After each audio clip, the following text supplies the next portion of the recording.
ออนไลน์กันบ้างนะคะขณะนี้มีการแชร์กันนะคะว่าถ้าเราเนี่ยเปิดดูโทรศัพท์มือถือหรือว่าดูจอมือถือในที่มืดอาจจะทำให้ตาบอดได้เรื่องนี้จริงหรือไม่ติดตามในช่วงก่อนแชร์กับคุณพิรพลอนุตตรโสดค่ะอุปกรณ์สื่อสารสมัยใหม่มีจอที่ทำให้สามารถใช้งานได้แม้ในที่มืดครับแต่ว่าบนโซเชียลมีการแชร์กันว่าระวังดูมือถือหรือคอมในที่มืดทำให้ตาบอดชัวร์เหรอเรื่องนี้ถ้าจริงก็น่าตกใจและต้องรีบบอกเตือนกันแต่ก่อนจะแชร์ต่อต้องเช็คให้ถูกชัวร์ครับผมจึงเดินทางไปพบกับจักษุแพทย์ถ้าดูมือถือในที่มืดจะเป็นอย่างไรครับแสงที่ปล่อยจากมือถือนะครับในที่มืดกับที่สว่างเนี่ยไม่มีความต่างกันนะครับที่ต่างกันก็คือสิ่งแวดล้อมเวลาอยู่ที่มืดเนี่ยม่านตาเราขยายมากขึ้นอยู่แล้วอันนี้ถ้าเกิดมีแสงสว่างขึ้นทันทีนะในขณะที่เราอยู่ในที่มืดม่านตาก็ต้องหดตัวนะครับนี้ถ้าเรามีสว่างมืดเรื่อยๆม่านตาก็ต้องทำงานขยายเข้าหดตัวขยายเข้าหดตัวก็อาจจะมีผลทำให้มันล้าเร็วขึ้นเท่านั้นเองนะครับจะไม่มีผลทำให้ตาบอดถึงขนาดตาบอดนะครับในปัจจุบันนี้ก็ยังไม่มีหลักฐานว่าจะทำให้มีผลเสียระยะยาวคือถ้าปิดไฟเนี่ยนะรูม่านตามันจะขยายกว้างมันก็มีโอกาสที่จะรับแสงได้มากกว่าเวลาที่เราเปิดไฟห้องการดูจอใดๆในที่มืดถึงตาไม่บอดแต่กล้ามเนื้อตาจะล้าทำงานหนักและเพิ่มความเสี่ยงการเป็นต้อหินด้วยแต่ว่า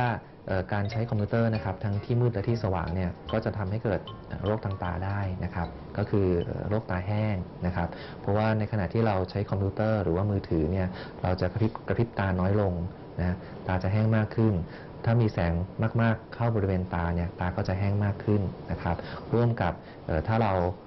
เปิดแอร์หรือว่าพัดลมนะครับแล้วก็มีการพุ่งเข้าตาโดยตรงเนี่ยก็จะยิ่งแห้งมากขึ้นอีกนะครับอาการตาแห้งก็จะมีตาแดงแสบเคืองตาตามัว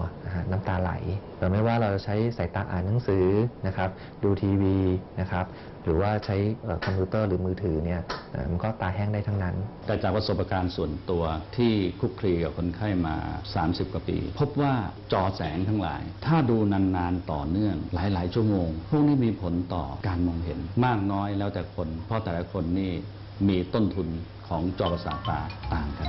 แม้เราไม่ควรปล่อยให้ตาแห้งแต่ตาแห้งก็ไม่ได้เกี่ยวกับการเป็นมะเร็งตาอย่างที่แชร์กันเพราะมะเร็งตาเป็นโรคทางพันธุกรรมดังนั้นขอคำแนะนำด้วยครับแนะนำว่าก็ควรจะปรับความสว่างของจอภาพเนี่ยให้ใกล้เคียงกับในห้องแล้วก็พยายามอย่าให้มีแสงจากเพดานแสงจากข้างนอกห้องเข้ามาสะท้อนหน้าจอแล้วก็เข้าตาควรจะพักสายตาบ่อยๆนะครับปรับความเข้มของจอไม่ให้จ้าเกินและก็ไม่ใช่มืดจนต้องเพ่งมากพักการใช้งานเนี่ยทุก1 ชั่วโมงทำงานสัก20 นาทีหลับตาสัก20 วินาทีถ้ายังมีอาการตาแห้งนะครับก็อาจจะต้องใช้น้ำตาเทียมสรุปแล้วเรื่องการดูจอในที่มืดแล้วจะตาบอดนี่เป็นอย่างไรครับไม่จริงอย่าแชร์ครับใช่แต่พอควรเท่าที่จำเป็นดวงตาเป็นอวัยวะสำคัญที่ทำให้ทิศทางและวิสัยทัศน์ของเราชัดเจนมากขึ้นครับดังนั้นการใช้งานควรใช้อย่างระมัดระวังแอดไลน์ของสำนักข่าวไทยไว้ครับเข้าไปที่เพื่อนแล้วพิมพ์ @TNAMCOT หากได้รับอะไรมาอย่าเพิ่งแชร์ต่อส่งมาให้เราตรวจที่ชัวร์ก่อนแชร์